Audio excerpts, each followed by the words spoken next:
Hello everyone, इस video में हम प्रिंसिपल्स ऑफ मैनेजमेंट पढ़ेंगे, जो कि मैंने आपको लास्ट वीडियो में हमने बात करी थी प्रिंसिपल्स ऑफ मैनेजमेंट, उसके फीचर्स, उसके इंपॉर्टेंस के बारे में। तो अब हम हेनरी फ्योल ने जो तो जब ये प्रिंसिपल्स जो है हेनरी फ्योल ने डिराइव करे हैं 14 प्रिंसिपल्स, इन्हें डिराइव करने से पहले हेनरी फ्योल ने अपने माइंड में दो बातें रखी थी।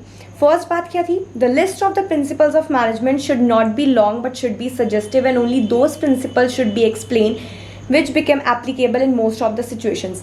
मतलब उन्होंने ये नहीं कहा था कि हमें प्रिंसिपल बहुत लंबे लिखने हैं या कुछ, उन्होंने ऐसे प्रिंसिपल्स बताए थे जो कि हर सिचुएशन में एप्लीकेबल हो और सजेस्टिव हो, मतलब कम लैंग्वेज में भी डिराइव्ड हो और इजीली समझ भी आ जाए और हर सिचुएशन में एप्लीकेबल भी रहे। सेकेंड बात क्या थी उनके माइंड में? The principles of management should be flexible and not rigid so that the changes can be made in them in case of need.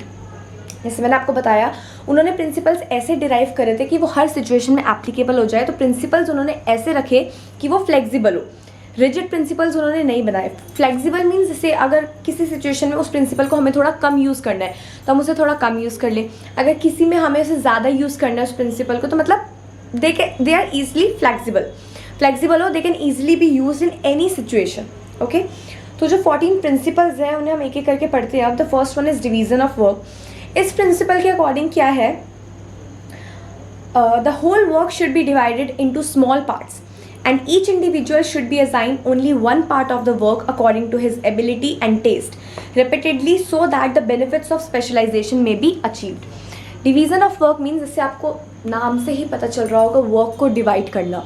Division of work means work को divide करना small parts में, ताकि जो है हर individual को according to his ability एक काम जो है अलॉट कर सके। मतलब जैसे अगर हमारे पास कोई पूरा काम है, हमारे पास एक बहुत बड़ा काम है, उसको हम छोटे छोटे पार्ट्स में डिवाइड कर देंगे और हर पार्ट को एक पर्सन को देंगे, अपने एक एम्प्लॉय को देंगे जो कि उसमें माहिर है। ठीक है, ओके। डिवीज़न ऑफ वर्क का मतलब क्या हुआ? अपने काम को, जो भी हमारा काम है, उसको छोटे छोटे पार्ट्स में डिवाइड करना, to divide the work into small parts, और हर एक इंडिविजुअल मतलब हमारा जो भी एम्प्लॉय है हम उसको उसके अकॉर्डिंग, उसकी एबिलिटी के अकॉर्डिंग वो वर्क अलॉट करें, ताकि उसमें उसका भी बेनिफिट हो, उसे भी हमारे काम को भी स्पेशलाइजेशन मिले और उसका भी जो है इंटरेस्ट बढ़े वो काम करने में। बिकॉज क्या होता है, अगर हम एक काम को, एक पर्सन एक ही काम को कर रहा है तो उसकी जो है एफिशिएंसी भी इंक्रीज़ होती है, उसकी स्पीड भी इंक्रीज़ होती है और उससे अच्छा फिर वो काम कोई नहीं कर सकता है। ऐसे नहीं हम सारा काम एक ही पर्सन को दे दें, एक ही एम्प्लॉय के ऊपर पूरा बर्डन है कि भाई ये चीज़ तूने ही तैयार करनी है, तो ऐसा रहता है उसमें भी प्रॉब्लम्स भी आएंगी, सही से काम भी नहीं हो पाएगा और एक उसकी स्पीड भी नहीं बनेगी। बट अगर हम एक काम को छोटे छोटे पार्ट्स में डिवाइड करें और हर काम का पार्ट जो है एक स्पेसिफिक पर्सन को अलॉट करें, एक स्पेसिफिक एम्प्लॉय को अलॉट करें, तो इसमें जो है एम्प्लॉय का भी बेनिफिट है और ऑर्गेनाइजेशन का भी बेनिफिट है। ऑर्गेनाइजेशन जो है कम समय में ज़्यादा प्रोड्यूस कर पाएगी, क्योंकि जब हम काम अलॉट कर देते हैं तो बंदा उस चीज़ में स्पेशलाइज हो जाता है, हमारा एम्प्लॉय उस चीज़ में स्पेशलाइज हो जाएगा और जो है वो कम टाइम में ज़्यादा काम कर पाएगा। तो इसलिए डिवीज़न ऑफ वर्क एक प्रिंसिपल आपका। The next one is authority and responsibility. Okay, तो सेकंड अगर हम बात करें, सेकंड आपका आ जाता है अथॉरिटी एंड रिस्पॉन्सिबिलिटी। अथॉरिटी का मतलब क्या होता है? Authority means power, authority means power, ताकत, और रिस्पॉन्सिबिलिटी मीन्स जिम्मेदारी।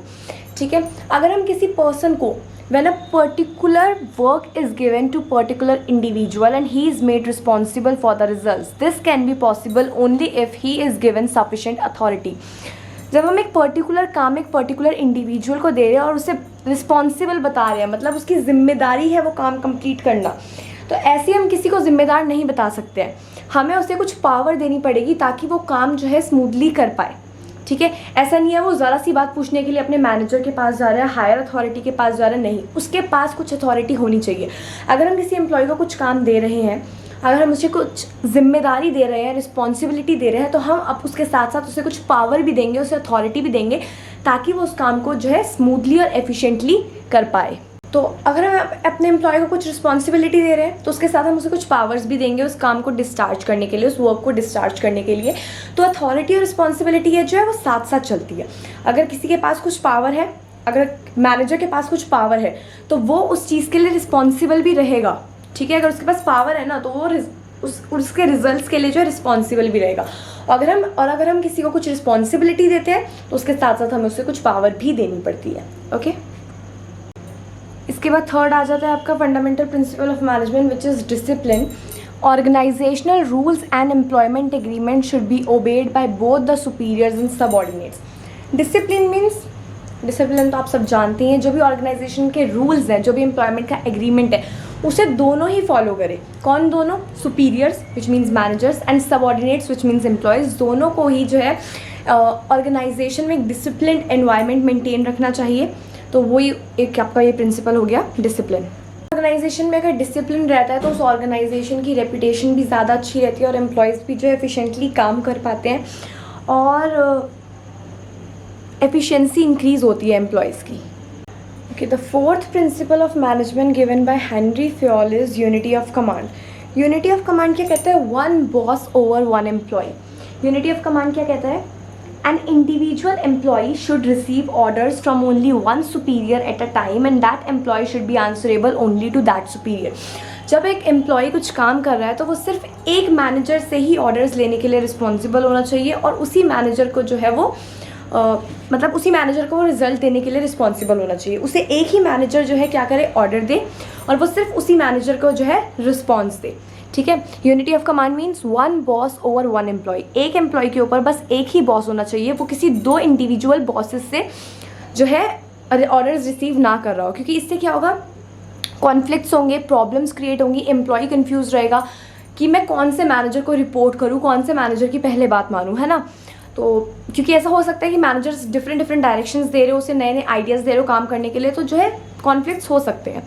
तो जैसे मैंने डायग्राम में बनाया कि जो एक मैनेजर है वो सबऑर्डिनेट 1 को, सबऑर्डिनेट 2 को और सबऑर्डिनेट 3 को ऑर्डर दे रहा है, तो जो सबऑर्डिनेट 1 है वो सिर्फ मैनेजर को ही रिस्पॉन्सिबल होगा ऑर्डर देने के लिए। अगर कोई और मैनेजर आके उससे कुछ पूछता है then he is not responsible, ठीक है, कि वो उसे अपनी रिव्यूज़ दे। उसके बाद आ जाता है यूनिटी ऑफ डायरेक्शन।